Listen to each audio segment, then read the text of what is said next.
In today's video, I'm going to teach you how to get a Canadian passport. If you're ready to apply, the good news is that the process is fairly straightforward once you know what to prepare. You can either complete your application online or use a paper application, and choosing the right method at the beginning will make the rest of the process much easier. First, decide how you want to apply.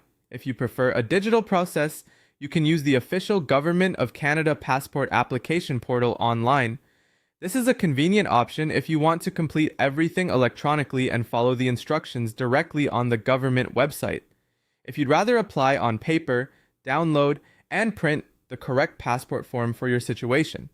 This is important because there are different forms depending on whether you're applying for an adult general passport, a simplified renewal, or a child passport.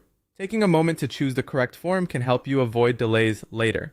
Next, gather all of the required documents before you start filling anything out. You'll need your original proof of Canadian citizenship, such as a birth certificate or citizenship certificate. You'll also need one piece of valid government-issued photo ID. In addition to that, make sure you have 2 identical passport photos taken within the last 6 months. It's a good idea to check the photo requirements carefully because passport photos that don't meet the official standards can cause your application to be delayed. After that, make sure you have a guarantor and references if they are required for your application. For a first-time adult passport, you'll need a guarantor who has known you for at least 2 years, along with 2 references. This part is often overlooked, so it helps to arrange it in advance rather than waiting until the form is already complete. Once everything is ready, submit your application and pay the required fee.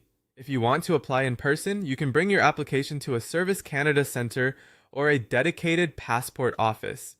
Applying in person can be helpful if you want the reassurance of handing everything over directly. If you prefer, you can also mail your completed application to the address listed on the form. Just make sure everything is included before sending it, especially your documents and photos.